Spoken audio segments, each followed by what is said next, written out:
Hey everybody, welcome to the 1804 show, chapter 2. I'm your host, Dollar Will, and this is episode 212. But yeah, I wanted to, get on here real quick. Um,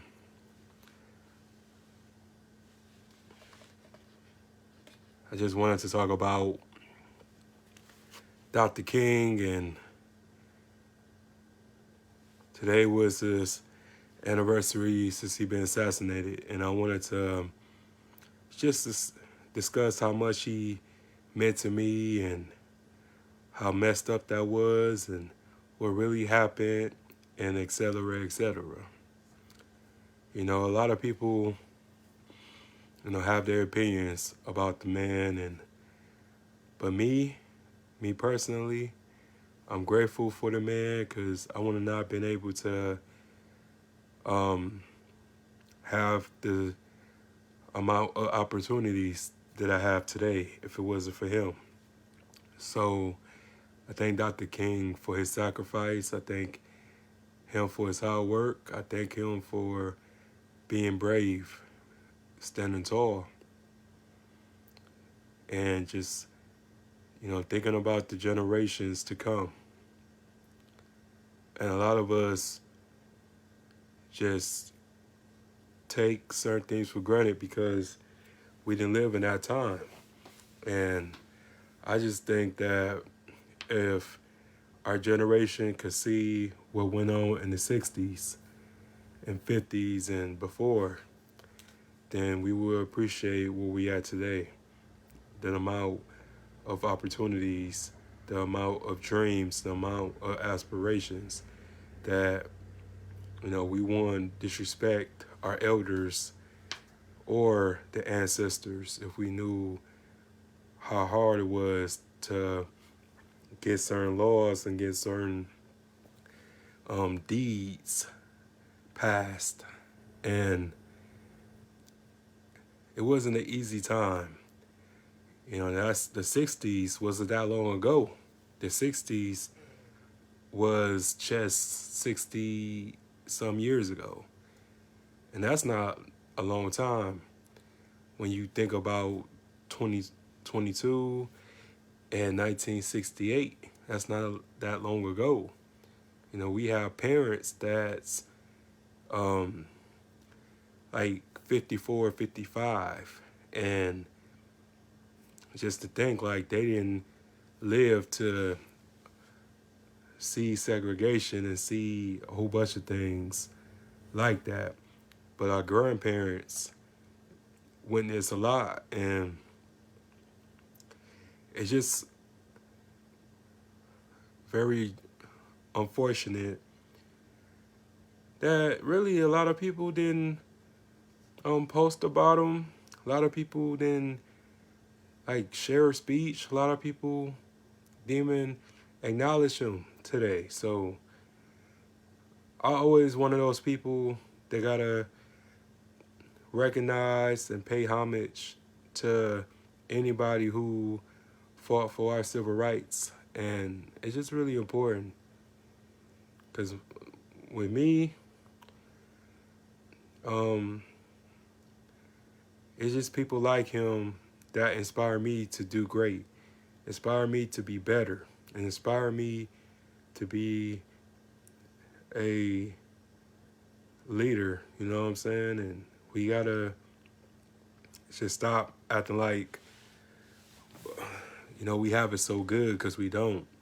We don't have it so good, and in fact, we have it so bad to the point that we don't even think that we're treated fairly because we're not, especially in this country.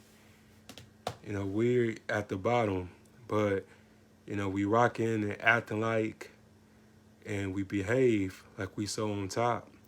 And we're not. We at the bottom, economically, financially, and all that stuff.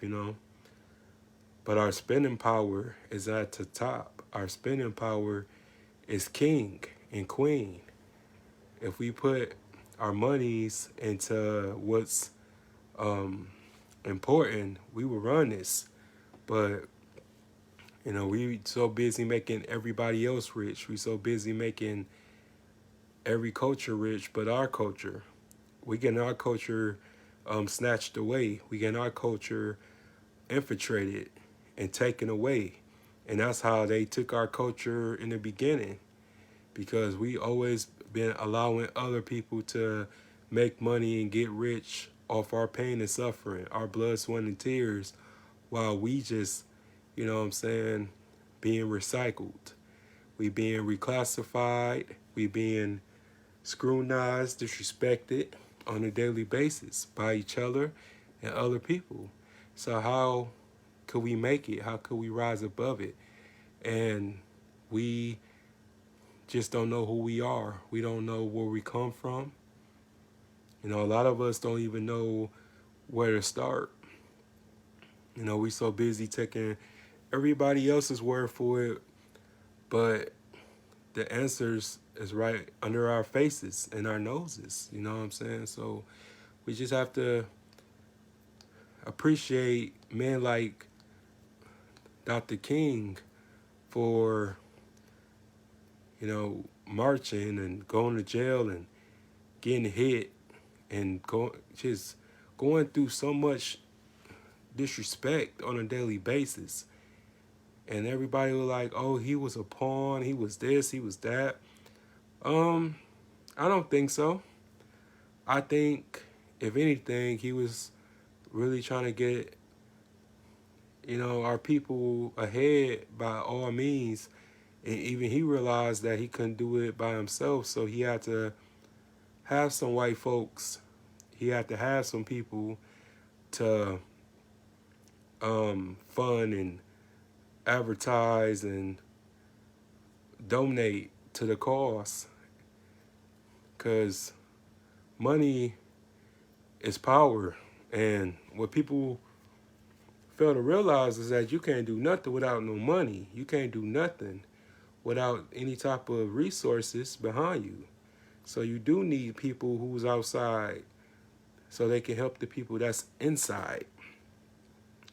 And everybody just has this fairy tale perception of things. And I believe that if he would have lived, if none of that would have happened to him, I think he would have been disappointed of how we turned out. I think he would be just disgusted of just how this generation turned out. Because if it wasn't people for like him, then we would still be colored. We still would be Negroes. We still be, getting seated seated at the back of the bus and all that stuff. You know what I'm saying? We would have still be segregated and being beat up, being all types of stuff if it wasn't for people like him. And just the fact like he was a young man, you young, at 39 years old. I'm like 34 right now, so I'll be 39 in 5 years, and hopefully I will outlive Dr. King. Hopefully I will outlive Malcolm X. But when you think about that, that's not that far along, and that's still young. You just look at somebody who's 39 now and they're not doing nothing. That's nothing. But back then, that meant a whole lot because of the maturity level. It's the fact that they had to grow up a lot faster than we did. And it's just so many people just disrespect this man and don't give him his flowers, don't give him his credit. But I couldn't imagine every day just in fear and turmoil, paranoid, wondering where it's going to come from. And a lot of people just don't understand that. They don't get the sacrifice that he made. And he didn't really want to go to Memphis. Memphis really don't get talked about as pretty much one of the first major cities that was like the Civil War, the last battle of it all. That's where it occurred. That's where it started. Where the rioting, the looting and burning and this and that, that was like the final like battle of good and evil as far as like the civil rights movement. And it's just unfortunate that, you go somewhere to help somebody um that had it really didn't have no business. You had no business doing. But he wanted to do that because he know that his presence would have meant something. And and then he gets killed there. So just imagine like the residents of Memphis, how they felt knowing that they brought him there to get killed. But it was just really all a setup, and just the fact like every day his telephone was being tapped, room was being bugged, all his hotel rooms, like he was being followed, watched on a daily basis. And all because he wanted to make a change, all because he wanted to help people, you know, and he didn't do anything wrong. All he did was speak his mind. All he did was wanted a better world for his people, for his kids, his grandkids. He never got the chance to see his grandchildren.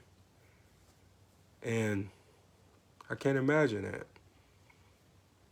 All his 4 kids, and he didn't get the chance to see his grandchildren. He didn't get a chance to experience old age. He will forever be 39 years old.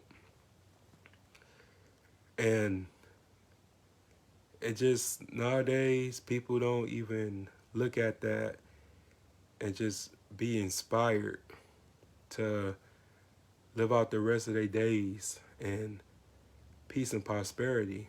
But yet, it's just so much drama, so much turmoil, so much negativity out here, to the point that, can you save these people?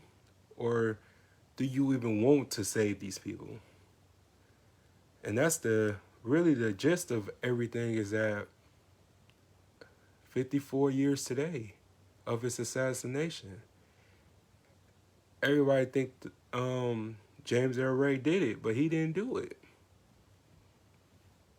You know what I'm saying? And it's just so messed up. Like every time somebody trying to do something positive and somebody trying to speak up, they get taken out. And that's like a reoccurrence. It's still happening today. Either you get taken out physically or you get taken out publicly. It happens today. It's always going to happen because we going to help people do it. And sometimes I just feel like, us as black folks, man, we just enjoy and relish in somebody who be like down and out. We enjoy kicking them while they down. Like I said, some stuff be funny, but some stuff you be like, hey, man, this is going a little bit too far. I think for myself, I ain't no puppet. I'm a puppet master. So it just comes a time that we just have to take accountability and responsibility for our own actions and for our own selves, and really realize, like, if this is really worth it. Is it worth being in a game? Is it worth being lazy? Is it worth being detrimental or playing a part of bringing our community down? That's all I try to do. That's all I exercise. That's all I prophesize on a weekly basis, is that we got to do something. Because while we expecting everybody else to save us, ain't nobody going to come and save us but us. But I just gonna make this quick. And I just want to say rest in peace, Martin Luther King Jr., on your anniversary of your death. And I appreciate everything you've done for us. I'm out. Peace.